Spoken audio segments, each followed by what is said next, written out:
This is our traditional annual, what we used to call reception in the morning, but now it's the afternoon reception with the Commissioner of Transportation, and we do thank him very much for being with us today. We had a busy day. Many of you know we had a board meeting earlier this morning. For board members that are still here, thank you for being so patient and for spending so many hours of your day with us. There's a lot more day to go. We have some interesting comments that we'll hear both from Dr. Hushman and from the Commissioner. So, but I do need to say a very big thank you to AECOM. Glenn Cartalis is here. Sam Donaldson is here. I know your other team members are in the room. Thank you very much for your support. AECOM is our title sponsor traditionally every year. Again, this year, we thank them. We thank the many other sponsors that we have, and you'll see them listed on your program book. And it's a long list, so I'm going to rely on you to take a look at the program book. But we do have a lot of elected officials in the room. I want to make mention of that. I know I saw Senator Latham Tyver, so if you're here, give me a wave. So, oh, there you are. Thank you very much for being here. Assembly Bailey, I think just had to leave. Okay. I don't know if I saw Assemblywoman Heather Simmons. Danielle, no. Assemblyman Bill Spearman is here. Saw him there. Bill, thank you. County Director Frank DeMarco. Frank, where are you? Thank you. Gloucester County Commissioner Joanne Gattinelli. Joanne, nice seeing you. From Clayton, Mayor Tom Bianco is here. Tom? I do believe Mayor Picolicki is here from Woodbine. Yep. Danielle Spence is the Glassboro City Councilwoman. Danielle, thank you as always. Hamilton Township Councilman Carl Patel is here. Thank you. We have the Executive Director of the South Jersey Transportation Authority, Steve Doherty. Thanks for being here. I'm not sure, is Andy Saporito still with us, South Jersey Port Corporation? Andy, thank you for being here. And you all know that we do this with partnerships. And this morning, or a little while ago, Dr. Hushman talked to us about how important partnerships are, whether it's public-private sector partnerships or partnerships one with the other. We have partners. And I'd like to recognize Mike Eggington from the New Jersey State Chamber of Commerce, my main man. Thank you, Mike. A lot of years for us. Gloucester County Chamber of Commerce. Where's Janet? There you are, Janet. Thank you. And the Cape May County Chamber of Commerce, Camille Fitzmartin. Camille, are you? Good. Thank you for making the trip. So with that, I am going to ask Dr. Hushman to come to the microphone and welcome you to Rowan University.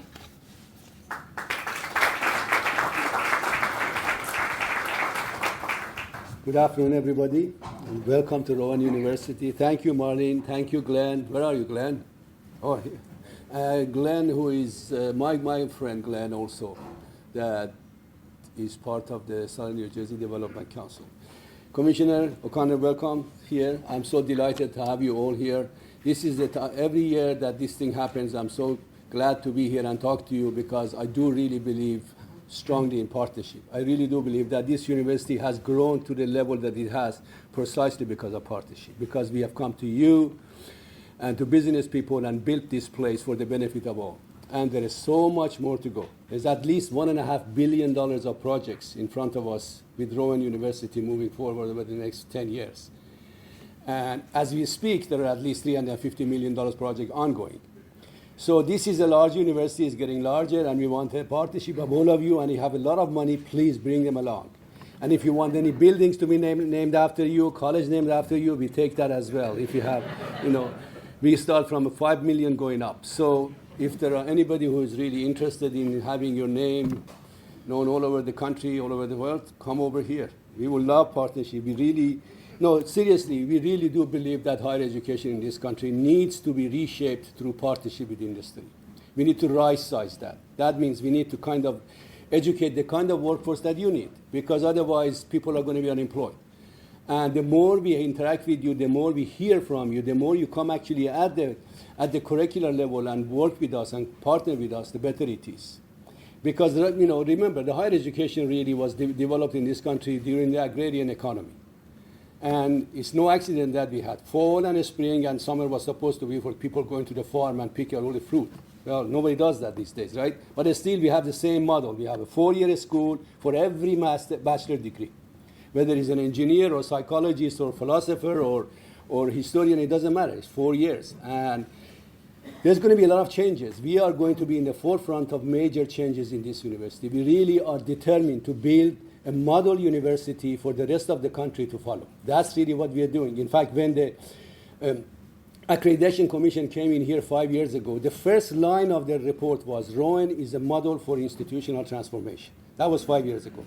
And we intend to do more and more of that. And we want more and more partnership with you. So the more you come to us and work with us and build for us and make money, the happier we are. Welcome here, and let's partner more. Thank you. Next going to be thank you.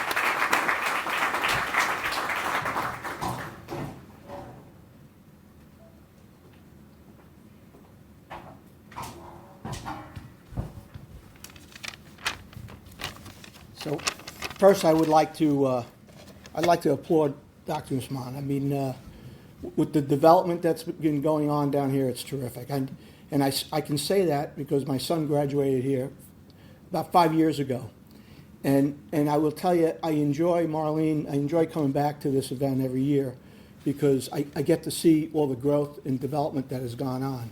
I think back 10 years ago when we walked the campus, and 10 years later, Marriott's up, Rowan Boulevard's up, all the eateries. I mean, it's really gone terrific. So I applaud you, and it's great. Now, I'm not sure we spent enough to get a name on a building named after us, but it wasn't too bad. It wasn't too bad. So, but I applaud you. I'm Glenn Cartalis, Senior Vice President at AECOM, and I've got the pleasure of introducing our Commissioner, Francis O'Connor. And,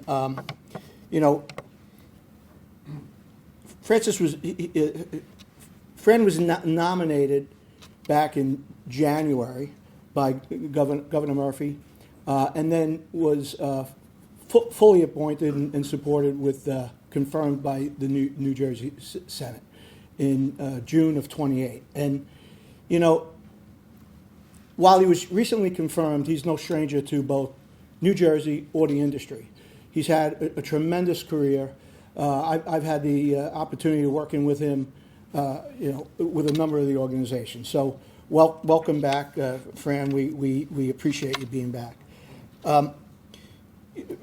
Fran returns after 40 years of public and private transportation sector.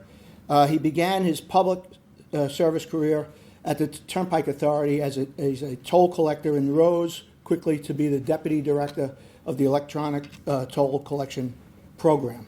With that, he launched the authority's first electronic toll installation. He's been very involved across the country, especially IBTTA organization, and that's where I've gotten to know him a lot more from the private side, with a number of the committees he sat on, as well as some of the speaker panels. So that's where we've gained our relationship. On the private sector, he's advised transportation agencies across the country from a development execution of critical projects with a focus around toll roads. He's overseen hundreds of personnel under him in a number of areas, but specifically implemented large-scale customer service centers and has been engaged with regulatory entities at all levels of the government. So with this, we're pleased to have him here today. please welcome New Jersey DOT Commissioner Francis O'Connor.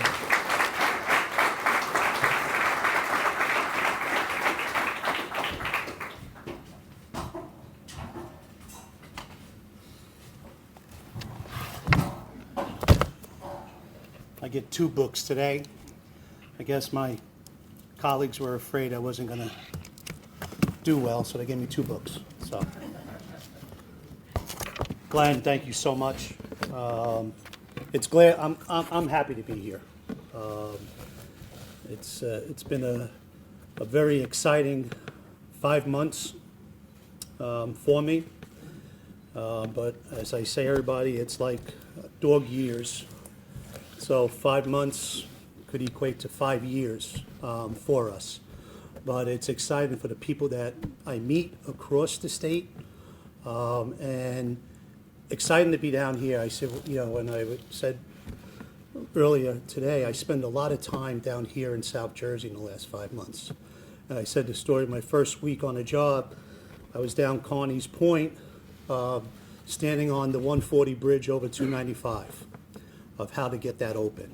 And I made a commitment, when you listen to local folks and businesses who are talking about how much money they're losing, and we did get that open in a couple months for them, a temporary way. So when you come across, it always says, I say when I open a bridge, God closes another one,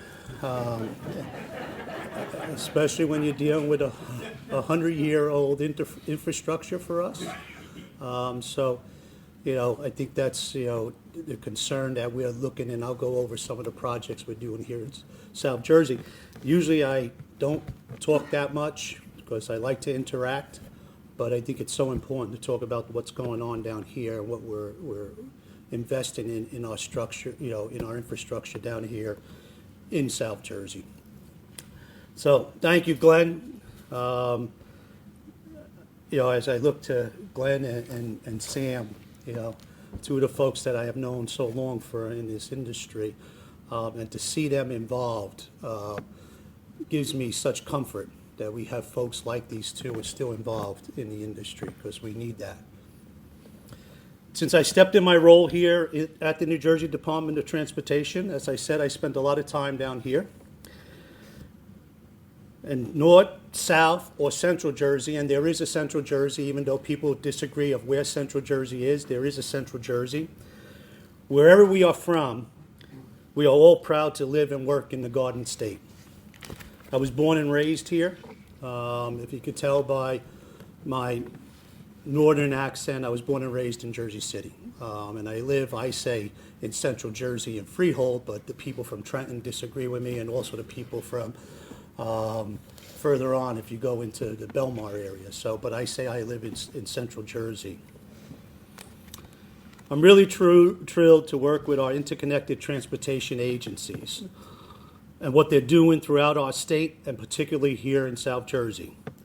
Whether it's the Turnpike, the Garden State Parkway, the Atlantic City Expressway, or all the state-owned roadways that fall under the Department of Transportation's jurisdiction, we're working together every day, doing the hard work and heavy lifting to deliver a better transportation network for all. Of course, our work here in South Jersey would not be possible without the Southern New Jersey Development Council. I really want to thank you for your advocacy and partnership in building a safe, reliable, and equitable transportation infrastructure. I have to give a shout out to Rowan University and the Center for Research and Education in Advanced Transportation Engineering System, or CREATES. Rowan CREATES has been an invaluable partner with the New Jersey DOT for years, and we really appreciate your research and contributions to New Jersey's transportation infrastructure. Top of mind for me right now is Rowan CREATES development work on porous pavement design that will accommodate heavy traffic volumes. I mean, this is the type of practical, sustainable technology that can enhance safety for our traveling public. It promised to reduce the risk of hydroplaning and eliminate water spray from tires and lower the noise of tires on pavements. Everybody appreciates that, right? Especially when you have trucks going through and lower that noise. No? Yeah. No? Okay. Now, I was told this was a friendly crowd. Right? Okay. Sustainability is also a cornerstone in our partnership. Things like co-pavement, recycling technology are an ingenious way to use existing deteriorators of pavement to construct new bounds-based layers. That means we can preserve precious natural resources while at the same time reducing harmful emissions generated during the paving process. You can tell I'm getting old because I have to lift it up, you know. Normally I don't use reading, but my folks are telling me that I go out to left field too much, so, all right? So if I get too bad, you know, just let me know. Okay, that was just a joke. Please, don't let me know. All right. Rowan Creates is also working with our own pavement management system database to help the New Jersey DOT develop skid-resistant roadways, as well as other pavement designs, such as conducting research around traffic paint markings and stripe performance. And together, we're updating the New Jersey Trail Crossing Design Guidebook. An all-inclusive guide for trail crossings design will assist planners and engineers planning improvements by providing a database of existing trail crossing and their design features. So much important work is being done right now. And that's what I'm really happy to be here and to be able to thank you in person, Dr. Ali Hushman. I'm sorry, I pronounce it in Jersey Cityese, I call it.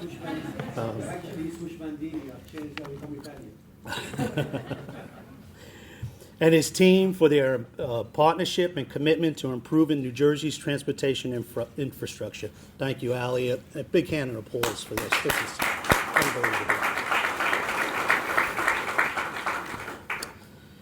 I'd like to talk a little bit about New Jersey's impressive capital program that your partnerships help to support.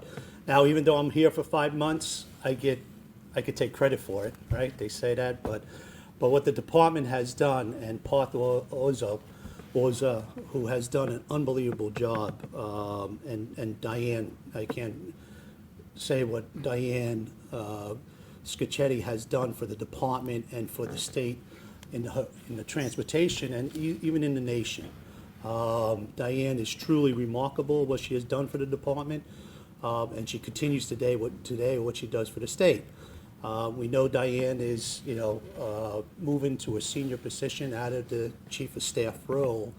I'm glad she's still there because it's so good to have a friend of transportation in the governor's office who understands. So anybody that knows Diane knows, and I said this before, of what she developed in the department as a customer service department, right? We provide service to all you, to all the people in New Jersey, and we're going to continue to do that. And if you talk to anybody in the department, they will know and will tell you that we are a customer service department. Now, sometimes I say, we fail where it takes to get a permit, 8, 9 months, but we are working our way to make sure we're providing the services that the traveling public needs. Our fiscal year just ended June 30th, and during this fiscal year, the department awarded 115 construction contracts at a total value of $1.245 billion. And that's a record for the department. And I joke around that I could take credit for it. When I came in 5 months ago and saw what Diane had done and Parth, even how they get the work out across the year in the industry is truly remarkable. I did tell him, though, that I want to do better next year. I think that's when he hung up the phone. But we do have a robust program this year. As I say next year, this year, that started July 1st. That's over close to 1.2 billion too. So we'll be doing that this year. Another way, we're very focused on figuring out better ways to speed our projects through the delivery pipeline. So we were able to deploy an innovative program that quickly enabled New Jersey DOT to make 120 consultants selections valued at $381 million, and that's another record for us in this fiscal year.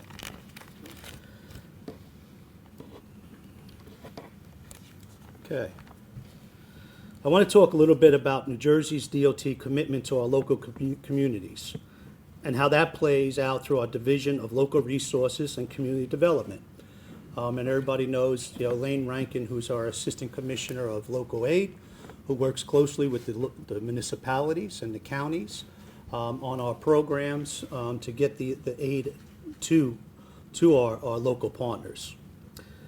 For fiscal year 24, we awarded $161.25 million in county aid and $161 million in municipal aid, transit village, bikeways, and safe streets to transit programs. To break this down a little bit more, South Jersey counties, including Burlington, Camden, Gloucester, Atlantic, Salem, Cumberland, and Cape May, received a collective of $82 million in municipal, urban, and county aid. And there's more. Nearly $10 million in local freight impact grants were awarded to 9 South Jersey communities. Also, more than $4 million in grants went to 9 South Jersey towns to support local bikeway programs. One project that is funded, and this is for you, Sam, by our local aid program is the Route 322 Rowan University Glassboro Bypass Project. The county-led project is near the end of concept development and expected to advance to prelim design engineering by the end of 2024. It's estimated that there are more than 1,300 pedestrian crossings per hour during midday and more than 1,000 pedestrian crossings during the late afternoon and early evening hours. The proposed bypass will significantly improve pedestrian safety, traffic conditions on Route 22 by moving motorists off the roadway. And I'm directing this right to you, Doctor. We talked about how important this program is.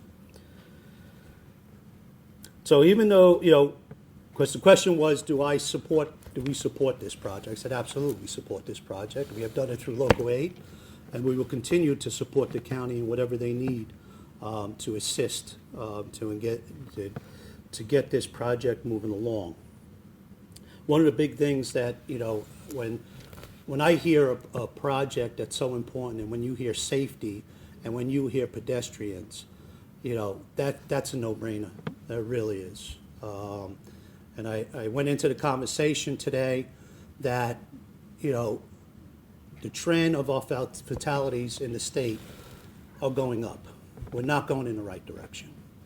So everybody has to do something. And I say the New Jersey DOT can't do it alone. We need our local partners, our university partners, our law enforcement partners to change the thinking of our drivers in this state so we reduce any type of fatality, because one fatality is too many. It's just too many. The one thing, if you ask a question, I'll answer it right now. If you say, what keeps me up at night, is fatalities. I get an email every time there's a fatality in our state. And I wonder what can we do collectively, how, and whether it's a local road, a county road, or a state road. What do we do collectively, how we could do this? And having a bypass helps toward this for safe pedestrians and bicyclists. Okay, let me update you on the progress we made on some of our largest infrastructure projects here in South Jersey. On November 28, 2023, the new ramps connecting I-295 northbound to Route 42 southbound and Route 42 northbound to the I-295 southbound was open. Now that's a lot of words. Now you know why I'm reading it, right? These ramps for the first time allowed for direct movement of traffic between two roadways and is commonly known as missing moves. The $180 million federally funded project, which began in March 2020, was completed on time and on budget. The project, which was discussed for decades before construction began, had eased congestion and improved safety for nearly 150,000 motorists who traveled through this corridor daily. In addition to the construction of the new ramps, the project also included demolition and construction of the Creek Road Bridge over I-295 between Route 42 and Almason Road, which was completed and opened to traffic on September 2022. We also installed electrical conduit, sidewalks, and fences was completed in September of 2023. Then we redecked the widening of the I-295 bridges over Big Timber Creek, which was necessary to accommodate the traffic taking I-295 northbound exit ramp to 42. We relocated the 42 northbound exit 14 interchange ramps with Creek Road and Leaf Avenue. Is that time? Was that my time? Was that you, Sam? It was not. Okay. We also restriped the Route 55 northbound ramp to 42 northbound to provide 2 lanes of traffic instead of 1 lane, which will ease congestion. Another project that you probably didn't hear about was the Direct Connect. Never heard of it. Where's that? Yeah. There's other names that you probably call it, which I'm not going to mention, but although not completed, great progress has been made on Direct Connection contract through fiscal year 2024, particularly in the efforts to rebuild Wall 22.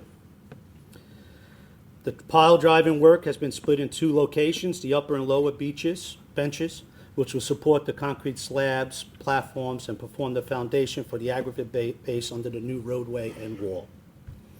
We are currently working on the southern end of the wall, installing concrete drill shafts that will support the I-295 bridge footings and abutments. The work began in November 2023 and expected to be completed this month.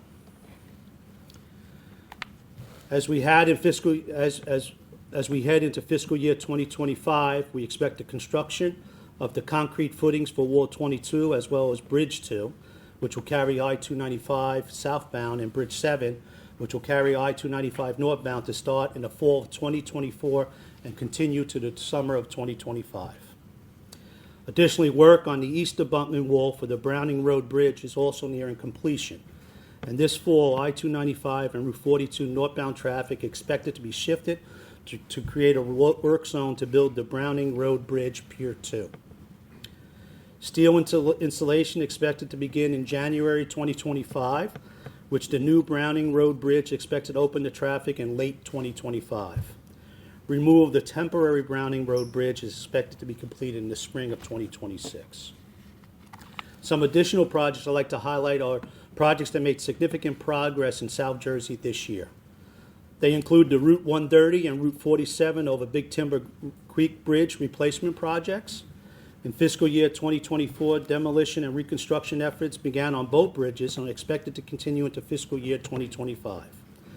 Once the $54 million federally funded Route 130 over Big Timber Creek is completed in the summer of 2028, you will see improved safety conditions for both motorists and vulnerable roadway users like pedestrians and bicyclists. When completed, the reconstruction Route 130 bridge will have a new substructure, superstructure, and roadway, including ADA compliant sidewalks, curbs, and parapets. The installation of navigational lights, light poles, and bridge fence and railing will improve safety and visibility on the bridge, and associated drainage work will help to mitigate flooding events. Similar improvements will be made on the $47.8 million federally funded Route 47 bridge over Big Timber Creek project. In addition, this project will raise the profile of the bridge by 7 feet, elevate a portion of Route 47 approaching the bridge, and improve drainage to migrate known flooding issues in the area. The project is expected to be completed by the summer of 2027. The Leaf Avenue Extension Project was identified during the advancement of the I-295 Route 42 Missing Moves project. The Borough of Belmar expressed concerns about the amount of traffic currently using the local roads to connect Route 42 southbound and the anticipated future traffic demands which will be imposed on the local roads by their plan to develop the adjacent landfill in the south of Leaf Avenue, also known as the Belmar Waterfront Development. The current single turn lane from Creek Road westbound to Harding Avenue does not allow for the current traffic demands and leads to heavy traffic congestion on Creek Road. Thus, the department looks to extend Leaf Avenue to Creek Road and create a new signal intersection at Creek Road and Leaf Avenues. The concept development phase concluded this spring and is currently in prelim engineering design. I am currently looking at this project to see how we can move it forward faster. I understand, where I like to say, and people laugh, you could, I don't create congestion, I move congestion, but sometimes we do create congestion when we're fixing infrastructures. But so this project we are currently re-looking at to see if we can move it faster. Two new exciting projects have begun in the fiscal year in South Jersey. The first is the $73 million Route 42 Kennedy Avenue to Atlantic City Expressway Pavement Preservation Project in Washington and Monroe in Gloucester County. And the second is the $18 million Route 49 Buckshunham Road Intersection Improvement Project in Bridgeton in Cumberland County. We are putting our IJJA dollars to good use by investing in projects that improve safety for all roadway users and the quality of life in New Jersey, natives, and visitors. And we don't have any plans of slowing down in fiscal year 2025. In this fiscal year, New Jersey will invest approximately, and this is combining the projects you have going on and the new money, $3.2 billion in New Jersey state-owned bridges and highways. These investments will also fund projects that support locally owned roadways, multimodal transportation systems, airports, congestion relief, and safety improvements. Just want to touch on design build for a second. One of the prospects I am looking forward to in this upcoming fiscal year is the advertisement of New Jersey DOT's first design build contract. This is a big and exciting change to how publicly funded construction projects are awarded in the state. It will improve the project delivery process and foster opportunities for innovation and cost savings. Design build means that the design and construction occurred simultaneously, streamlining the process and eliminating a potential risk that can delay project delivery. The first New Jersey DOT project using the design build delivery method will be here in South Jersey. It will be the full bridge replacement of the Route 50 bridge over Cedar Swamp Creek in Upper Township in Cape May County. The next step in the design build process for this project, we issue a letter of intent, and we anticipate this happen later this summer. We had a summit of design build earlier this week. Was it this week, Chris, or was it last week? Last week, okay. And we had over 350 people attended a design build. So, but we at the department want to make sure the project, number one, because you have to make sure you're lowering risk, right? Because, when you have a designer and a contractor, you want to make sure you lower the risk so that, if they have risk, they're just passing the cost on to us. So we think we found a good project. We think we're going to do very successful. When everybody asks, will this be is this a pilot? And I said, well, I guess it is a pilot because it's the first one, but it will not be the last one we do at the department. And on this beautiful summer day, beautiful, right? Okay. Let's talk about New Jersey DOT's investment in the Jersey Shore and the regional economy through projects like the Route 50 bridge over Cedar Swamp Creek Bridge Replacement Project. New Jersey DOT's Maritime Division is top-notch, and if you ever met our folks, the only example, when we do dredging, this past summer, we got into the business of beach replenishment. North Wildwood, if you were down there before the summer, their beach was it was devastating for the community.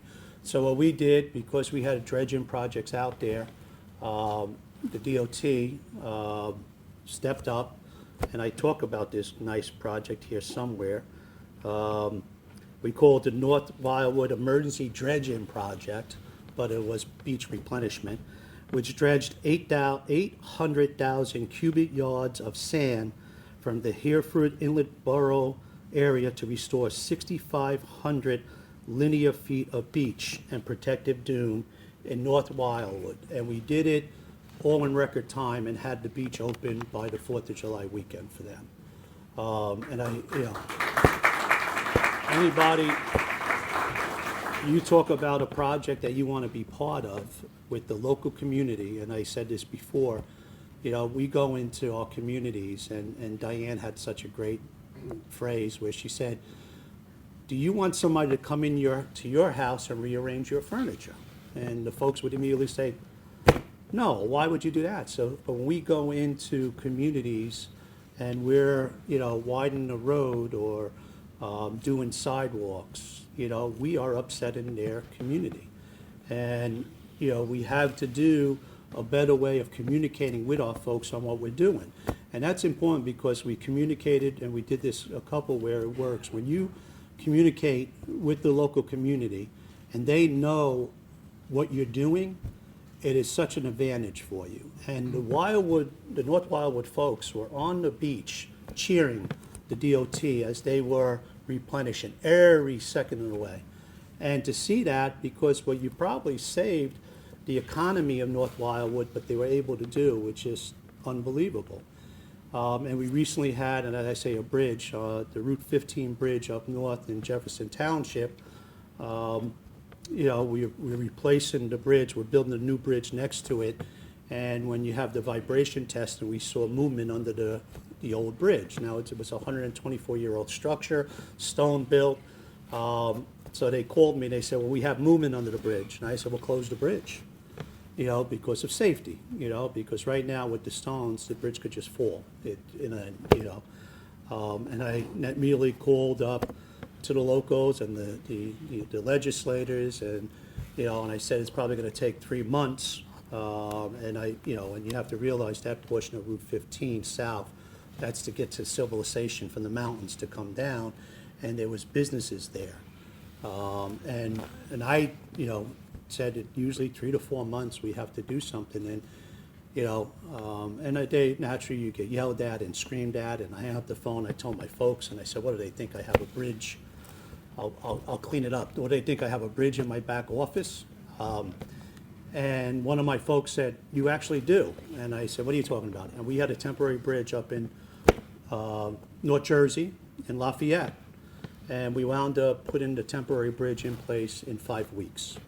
And that was important. And what we did was, and Chris Scales, the chief of the staff of the department, led the charge there, and even communicating with the local community, the mayors, the police, having our state police, and talking along every point of the way.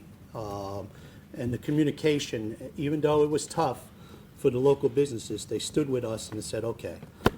So again, that's the stuff we have to do at the department, and I keep saying customer service. We have to look at ways, but to do it safer. Not everything you could do faster, but you have to do it safe.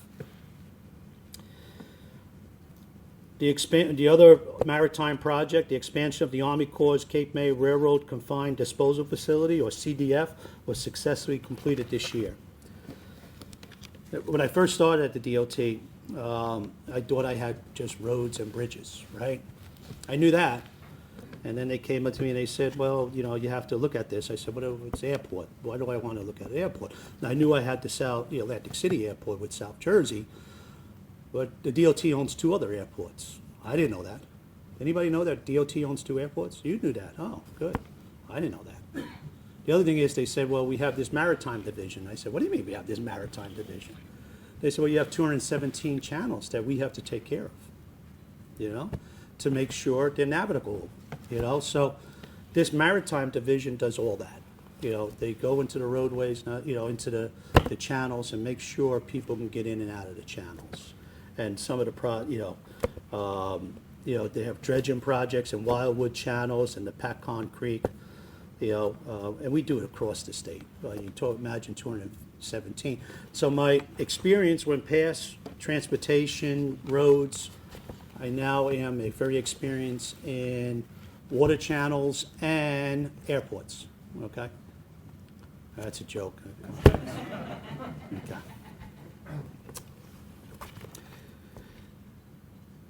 We are all aware that in addition to sea level rise and beach erosion, New Jersey experienced a significant rise in extreme weather conditions. If Superstorm Sandy taught us anything, it is that hurricane response and evacuation is a top priority.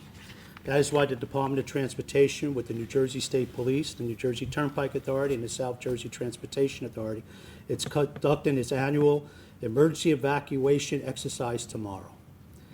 It ensures that we are completely prepared in the event of an extreme hurricane and requires coastal evacuation.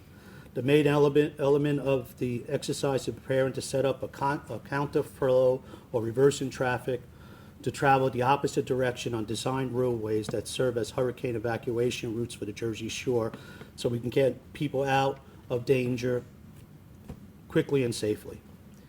Now, no roads will be closed during the drill. Instead, motorists can expect to see the increased presence of New Jersey State Police, New Jersey DOT, New Jersey Turnpike, and South Jersey crews staging cones, barrels, and messages boards in designated locations along the side of several roads. So if you see this tomorrow, you know it's a drill. Okay. God, this is a long speech. I apologize, but some of the questions that I got asked, I have to touch now.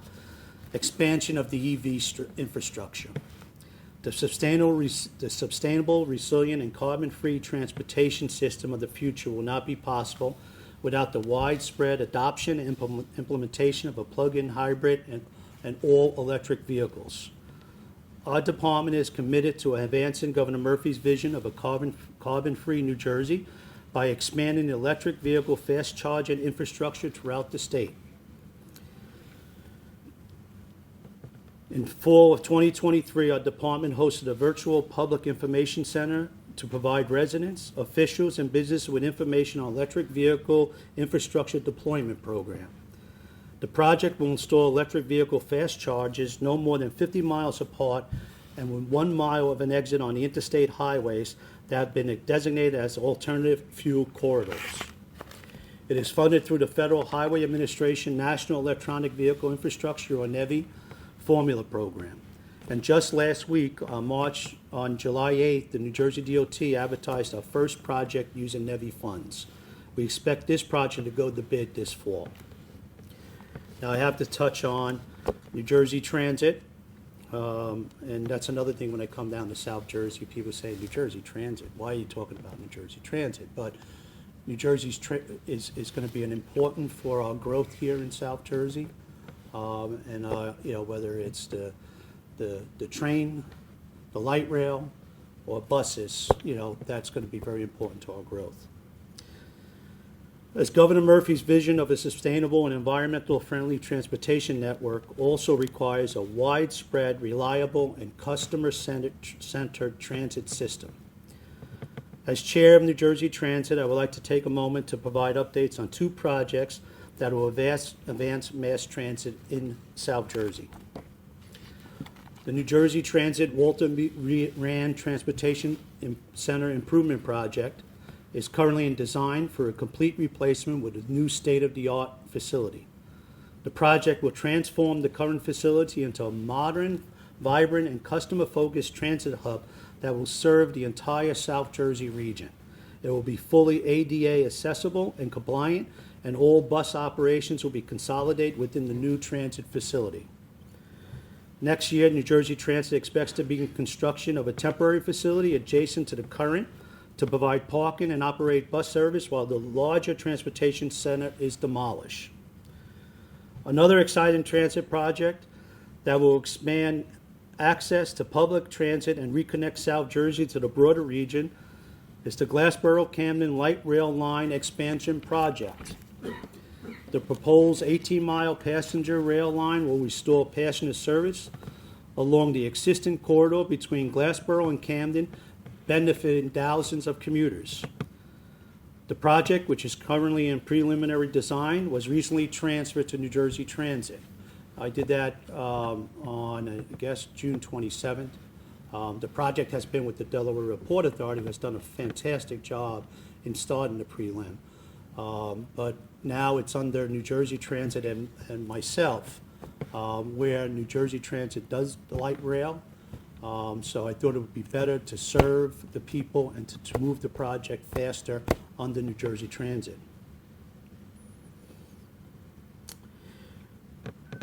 Transportation is about people, and we are committed to expanded transportation and transport infrastructure to meet our customers' daily needs. I'd like to take a moment to shout out Steve Dougherty, Executive Director of the South Jersey Transportation Authority, and the South Jersey Transportation Authority team. Anywhere I go, they always show up, which I'm happy, you know. And I always go to the New Jersey Turnpike. I say, you guys didn't show up, no. So for expanding their customer service efforts to better serve the motorists on the Atlantic City Expressway. As we all heard, in October 2023, SJTA broke ground on their all-electronic toll collection project. The $93.2 million project will replace an outdated toll collection system with a modern state-of-the-art system will significantly improve congestion and safety for motorists at toll plazas. This past fiscal year spent designing and planning the project was now moved somewhat into a construction phase, but we're still moving there. All the current toll infrastructure, and that's not this year, that's in the course of this year and next year. All current toll infrastructure, including 14 ramps, toll facilities, and 2 mainline toll plazas and toll booths in Egg Harbor and Pleasantville, will be demolished. In their place, 11 mainline gantries will be constructed, all equipped with license plate reader capabilities, but to build those without Easy Pass. The SJTA's transition to all electronic toll collection signifies, I should say all electronic tolling, signifies more than just a shift in payment methods. It represents progress for the state of New Jersey. It embodies safety by allowing for smoother traffic flow and reducing the risk associated with the toll booth congestion. And when you reduce congestion, you reduce risk and you reduce accidents, and that means more safety. It represents efficiency by enabling quicker travel times for commuters and travelers. And equally important, it signifies the responsibility by lessening our impact on the environment and fostering a sustainable transportation solutions. Beyond the asphalt and electronic sensors, I'm certain the benefits of this initiative will be felt by every motorist, every business, and every community along the Atlantic City Expressway. Cleaner air, reduced congestion, and faster travel times will enhance the quality of life of the residents. Businesses will thrive and improve connectivity, and the environment will thank us for our commitment to eco-friendly transportation solutions. SJTA's transition to cashless tolling is expected to be completed in 2025. I'm not going to give a month because then that's going to take away from what you do, Steve, so I'll just say 2025. The project is complemented by a grand opening of the South Jersey Transportation Easy Pass Customer Service Center. This is big. What SJTA is put in a customer service center in the Farley service area, which allows the commuters from South Jersey, if they have an issue, if they want to get a transponder, they want to open an account, or they have to replenish the amount, they go in person and see a person in South Jersey. So that's kudos to you, Steve, for thinking of that, and your staff of getting that up and running. And that's going to be open shortly, I think. Last week. See, I knew that. Just want to touch on another big project that you probably heard about. The Turnpike will undergo its own facelift soon enough on the New Jersey Turnpike interchanges 1 to 4, the Capacity Enhancement Project in Burlington, Camden, Gloucester, and Salem counties. As capacity on the Turnpike has grown over the years, we must grow to meet new traffic demands. Under this program, 1 northbound and 1 southbound lane will be added, making the Turnpike 3 lanes in each direction under the entire 36.5-mile corridor. The added capacity will provide immediate and sustained relief congestion for South Jersey, as well as an advanced mobility enhancement, safety, and improve air quality. Additionally, the program will boost South Jersey's economy by ensuring that growing truck traffic remains on the highway and stays off local roads. Right? We don't want the trucks on our local roads, do we? We love trucks. We love moving the freights, but we have to keep them on the main area. You know, as we discussed this morning, just the trucks coming down here in this area where folks are trying to cross road, you know, it's dangerous. Interchange 1 to 4 is enhancement program is currently in final design. It's in final design until it's not in final design, right? Until it's built, yeah. Plans for the proposed improvements between interchange 3 and 4, which were first awarded in April of 2024, are expected to be presented to the public later this year via 4 public information centers, 1 in each affected county. Next year, I guess final design awards for other sections of the project are scheduled to be made over the next 8 years. And we're still looking at, just so if, we are doing more traffic studies, especially between interchange 2 and 3, correct? Is that what it is, right? To see if a new exit is warranted off of, to the traffic that is going directly to, I guess, 42 there. So we're still doing traffic studies there to see. And if we decide that, that would be built into our final design. Yeah. Okay.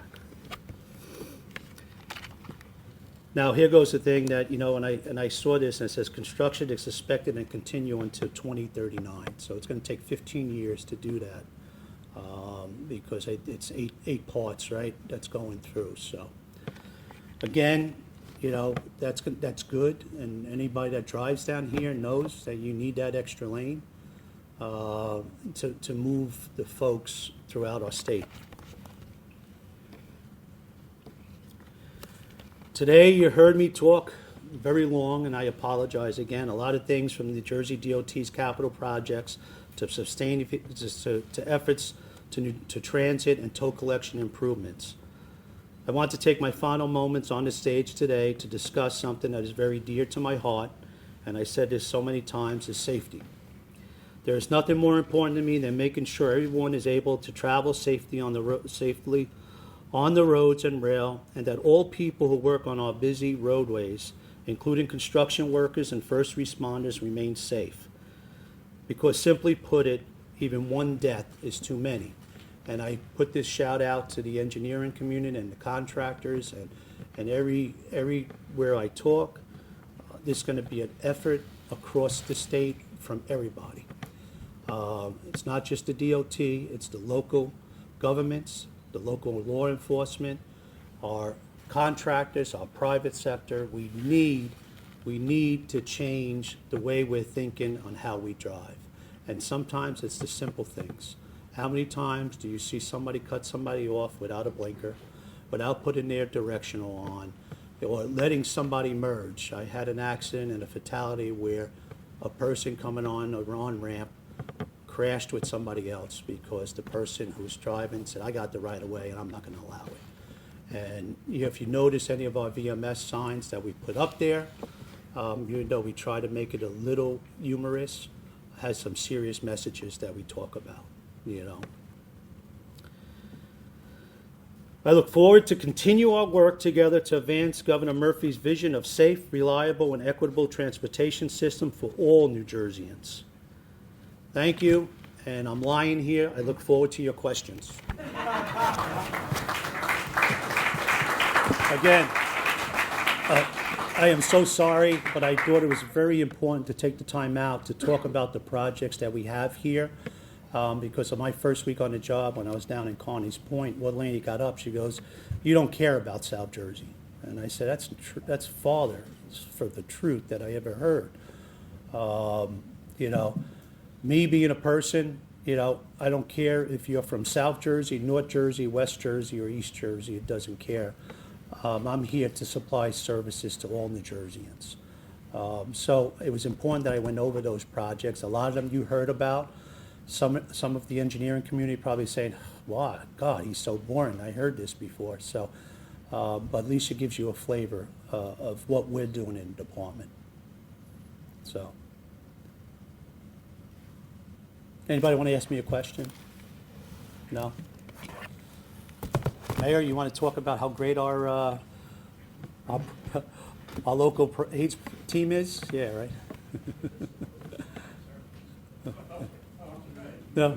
No, there's another mayor.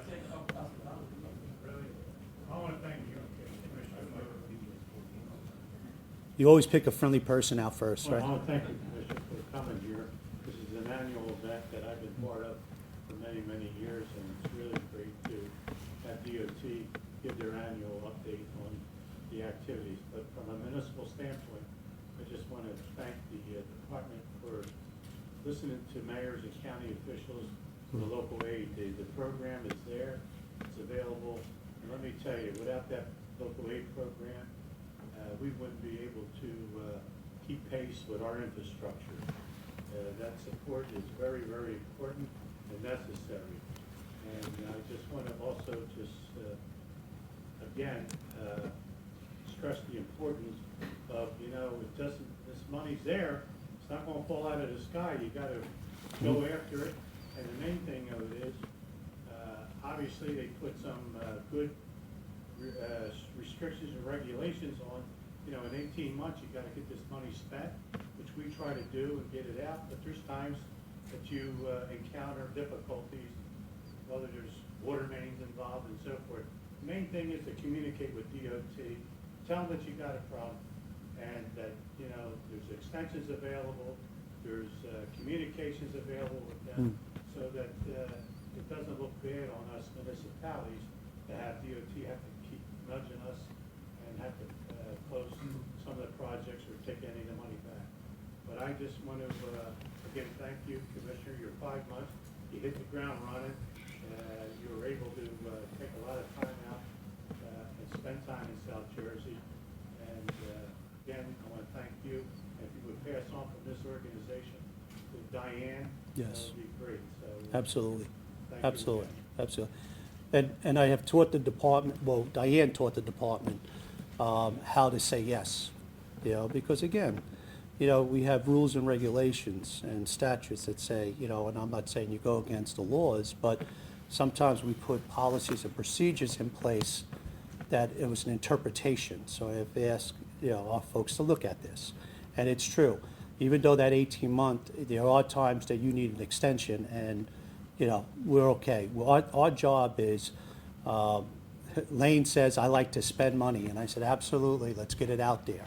And our job is to get the money to the communities. That's what we do,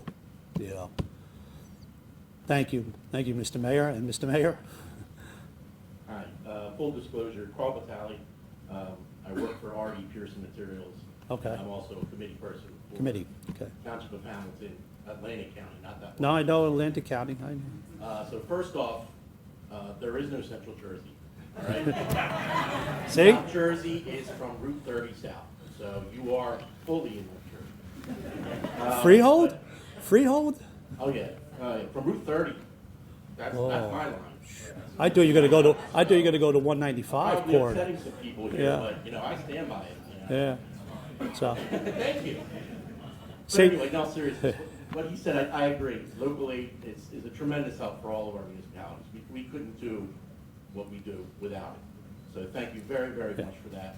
And one thing that's happening is there's so many advancements with hot mix asphalt, paving, all of that. One of the problems that I see is some of the advancements and the changes don't trickle down to the local engineers. And I know quite a few years ago, there were some seminars that they had to invite the local engineers in to explain what's going on. I think that might be a good idea. Good Look idea. into that again. And of course, I'm gonna beg for money and say, maybe give us a little bit more money so that we can pay the engineers. Because a lot of this testing that gets done now is done at the asphalt plant, not drilling cores.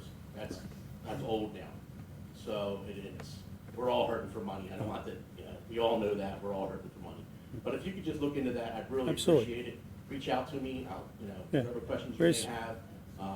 I'm on the New Jersey Asphalt Paving Association Technical Committee. Reach out to Kevin Monaco. Yeah. And we'll help out any way we can. Absolutely. Thank you so much, and you're doing a great job so far. I Thank you. appreciate it. Thank you. And where's Chris Scales? Is he still here? Pete, where did Chris go? Did he run? Yeah. Oh, okay. Make sure we get your card. Nobody else? Nobody wants to know about me? I'm up here. I'm like, I'm afraid to say, Mike, go ahead. I won't bring up the South Jersey thing again. Oh, You talked a lot about safety, and one of the things that's a big safety issue that we've seen in the state is the moving of wide loads throughout the state. There is currently a proposal in the Senate to change the law on wide loads to allow it to be easier to move them at night within a certain width restrictions. Are you aware of that? And Yeah. is that something you would support? Yeah, I mean, again, I'm aware of it, and moving that type of equipment probably is beneficial moving out at night, But that's something the department, and again, I haven't seen the whole bill. I get made aware of it, but that's something that I kind of like, I mean, we do construction at night to prevent, cars and stuff. Why not move, the wide loads at night, Just make sure they're not high loads, because that's what happened to the 140 bridge twice, so, but, yeah. And we have permits that we issue them, and sometimes the wide loads don't get the permits, and they just go on, so there's stuff that we're, yeah, no, what from, on the face of it, yeah. Yeah, the bill was proposed by Senator Michael Testa. Yeah, I know Senator Tester, Okay, yeah, great. Well, thank you. yeah. Don't tell him I support him, though. No, we're okay. No, yeah. He's a good guy, He's really good. Now, Mike, I'm sorry. Yeah, I just want to yeah, you got a microphone coming your way. continue the kudos and compliments. Thanks to you and Diane. Shout out to Sam. He's on my board of directors. I've been through many iterations of the renewal of the Transportation Trust Fund. We got it done in March. I appreciate how we did it, continued working relationship with our friends in trade labor and everything. And look, as Bob Rose said back in the day to my boss Tom Bracken, infrastructure is the lifeblood of the New Jersey economy. Yep. And we've always stuck with that. So kudos to you, Diane, the team. Sam was very helpful in his guidance to me at the state chamber in getting TTF done, because without it, Right. we wouldn't have the revenue to keep these roads, bridges, Absolutely. and other infrastructure on. So that was it. Just Yeah. thanks No, to you guys. and that's, and Diane did an unbelievable job how she got everybody from the industries and the legislature together to get that, because that is the lifeline of the New Jersey DOT, and that's the lifeline of our municipal and county governments, that money. And we don't want to say what happened during one administration where it stopped and you had to put the shovels down, and it was just everybody coming together on it. So I try to not, we got through that, which was good. She did a great job on that. Thank you, Mike.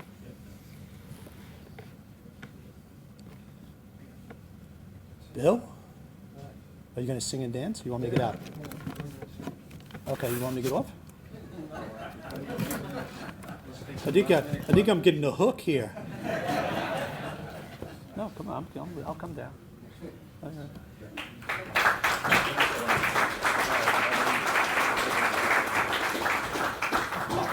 Okay. All right, thank you, Commissioner. So this concludes the DOT Public Policy Speaker Series hosted by the Development Council, designed to bring together the business community and policy makers. This meeting was arranged by the Development Council's Transportation and Aviation Committee. So besides organizing this event, we meet several times a year. We talk about issues that are important to the industry. They include Glassboro-Camden Line, development of South Jersey's ports and the Atlantic City Airport, and investments in roads, bridges, and rail systems. So if you want to know more about what the committee does, you can talk to Sam Modi, co-chair, Keller Engineers, he's in the room, Sam, and Steve Manera of HMTB, also co-chair, or myself after this meeting. So Commissioner O'Connor, probably the person with the busiest schedule in this room, yet he makes time to come out and talk to the industry about issues that are important. So we really appreciate you coming out, so let's hear it for Commissioner O'Connor.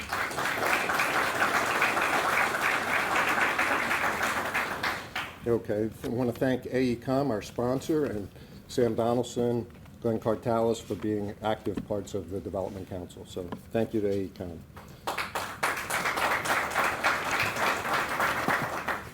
I would like to thank Rowan University and Dr. Hushman for hosting this event and for all the wonderful things that you've done down here at Rowan and for the community of Glassboro.